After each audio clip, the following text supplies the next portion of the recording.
bó bá ṣe òun kó kéré mọ́ àdàbí tí kì bá ṣe ogún ojú mi bẹ́ẹ̀ fi tọ́mọ kò ní yanjú mi ẹ wo èpè tí mo sẹ́ yóò mú yín o wàláhì ẹ mọ reason mi tí ì ṣe pé fún yàn rí láyé ni mo dẹ̀ ń gbàwẹ̀ mo ṣe ń gbàwẹ̀ lọ́wọ́lọ́wọ́ ẹ̀yin tó bá yẹ pé ẹ fẹ́ kí n sunkún gbogbo ọjọ́ see I'm getting very old gbogbo wàhálà tí mo ń ṣe láyé mi ẹ dẹ̀ fẹ́ because this is it àwọn avenues kan wà I put them. Hi guys, welcome back to Mama SOJ vlog. How you guys doing? If you are new here, you are welcome, and if you are a returning subscriber, God bless you as you always come back to watch my video.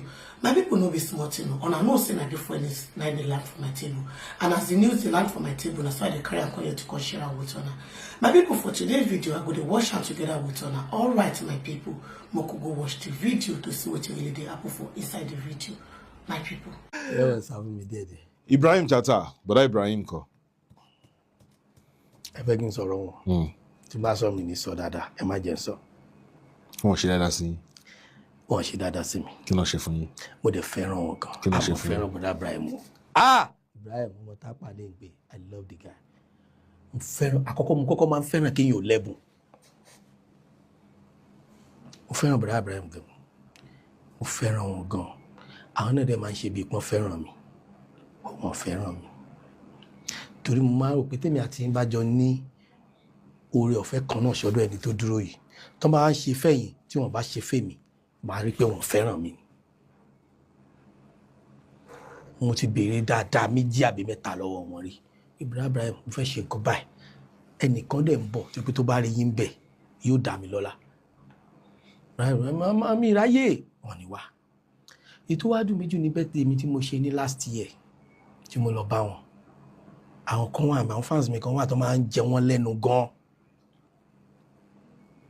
by the time tí máa dọ́dọ̀ bọ̀dá mi wọ́n ní múdù àwọn ọ̀dà mo wá tún gbé páálí fíìmù mi fún ó pè páálí ẹ tá máa ń kó aṣọ sínú náà mọ́ gbá ẹ ọ̀dà ẹ̀yin olólùfẹ́ Ajàmádàn ẹ wá o ẹ sì gbá ẹ ṣàwo gbé fún bọ̀dá báyìí bọ̀dá ní mi sí múdù mo sì rí tí wọ́n ṣe ń kàtẹ́sàn fáwọn kan jọ mo sì wá gbá ẹni yóò kan lẹ̀ nífẹ̀ẹ́ mi so mi kí wọn mọ́ láti gbà wọn náà dẹ̀ kí mi mọ́ kálukú dẹ̀ ń lọ jẹ́jẹ́ rẹ̀ mo dẹ̀ máa ń wo àwọn kọ̀ọ̀kan tí wọ́n fi ṣàwòkọ́ṣe ìgbà tí mò ń ya Òjó Abésùpínlẹ̀ mo pé ọdún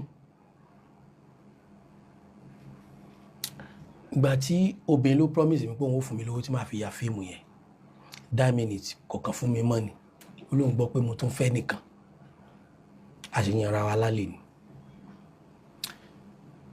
bó ṣe wá di mo dẹ̀ ti deposit fún ọdún balance ọtí òun ṣẹlẹ̀ tó bá fẹ́ pọ̀ ọdún gbà yẹn wá sanwó ẹ̀ nítorí bóyá wà sí ẹ̀ níta ní mo sọ bóyá 2019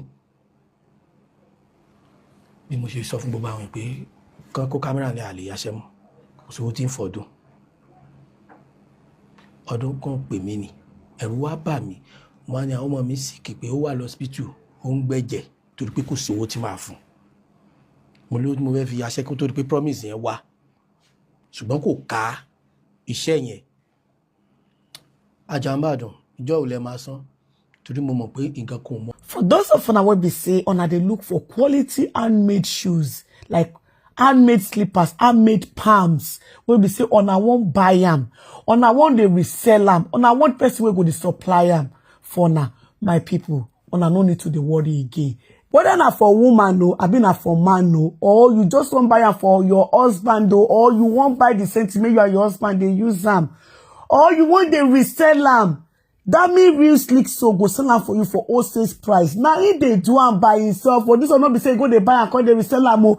Na he dey do am by himself. This one na handmade shoes, original ones, my people. So this is the right place for you if you know say you wan buy original shoes or you want the reseller. Ọmọ yín lówó tẹ́ fẹ́ san ni. Bẹ́ẹ̀ ni sá. Mo ti dé Ìbàdàn mo bọ̀ wá báyìí yá. Ìjọ ò lè máa san oníkan fún mi 2 weeks. Ọdún dẹ̀ wá. Ó dẹ̀ yàṣẹ́. Ọjọ́ kan ló yẹ kó lò. Ó tún sùn díjọ́ kejì. Ó yà bá ṣe abíìtì tọdún tán àti Kẹ́mi Afọlábí àtòjùpá ogo. Wálé Razak ló direct. A dẹ̀ stop. Ó dàgbò wá bẹ́ẹ̀ lójú kíókíó. A dẹ̀ stop. A dẹ̀ ṣe. Ọ̀sẹ̀ kìíní, ọ̀sẹ̀ kejì, ọ̀sẹ̀ kẹta. Níbi mo ṣe ń sọ̀rọ̀ yìí. 2026 kọ́ la wà yìí.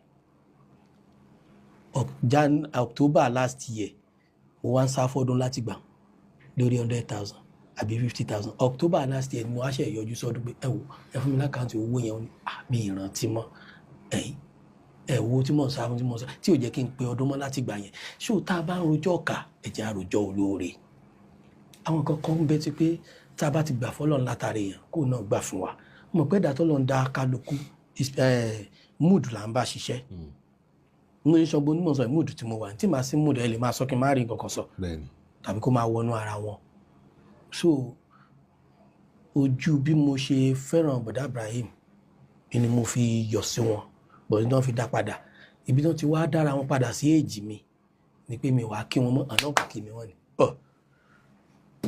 mo àti èsì ṣe mákẹ́tà débi pé mo retí owó lọ́dọ̀ wọn èmi náà bá jókòó jẹ́jẹ́ mi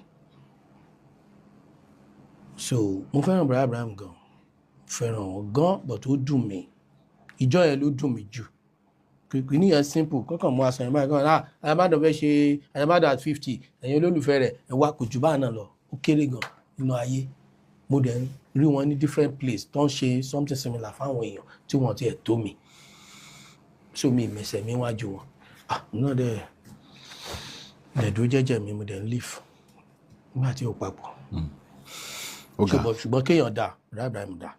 mi ì fẹ́ máa béèrè mọ́ kó má di pé ṣé gbogbo èèyàn náà ni ẹni jù pẹ̀lú ṣé gbogbo èèyàn náà ni ò dáa àti bẹ́ẹ̀ àbí kó má bẹ́ẹ̀ ni pé àwọn tí ò dáa pọ̀ ju àwọn tó dáa lọ ṣe wọn pé a kì í mọ̀ rìn kó rí má mi ká má sọ pé bí ẹ̀yin gan ni tìyín làbí ọ̀sẹ̀ yìí náà ẹ jẹ́ bọ̀dá ọdún lówó. bọ̀dá ọdún ti lóun bù mí. lẹ́yìn ọdún mélòó. náà ni mo sọ pé ṣé rí mo jẹ́ dàkan tó pé mo máa ń dá ọkàn mi máa ń dá mi lẹ́bi tí n bá jẹ̀bi kì í ṣe pé owó yẹn ṣé mi ì rí kì í ṣe pé mi ì rí mo ń rí bọ̀ tó ti di ìtìjú fún mi pé bẹ́ẹ̀ ni ṣe honour mi close to honour tó ṣe fún mi owó tó gbà lọ́wọ́ mi gan ṣe túmọ̀ kí wọ́n máa bìyàn pé èló lẹ́ni. tí wọ́n dẹ̀ ń ṣe bẹ́ẹ̀ fáwọn mi. wọ́n dẹ̀ ń ṣe bẹ́ẹ̀ dẹ̀ close the level yẹn èló lẹ́ni iye báyìí mo yìn ọmọọlá Àjàmbàdàn iye tẹ́ni nìyẹn mo máa wá ṣe aláyọ̀dẹ̀ wa.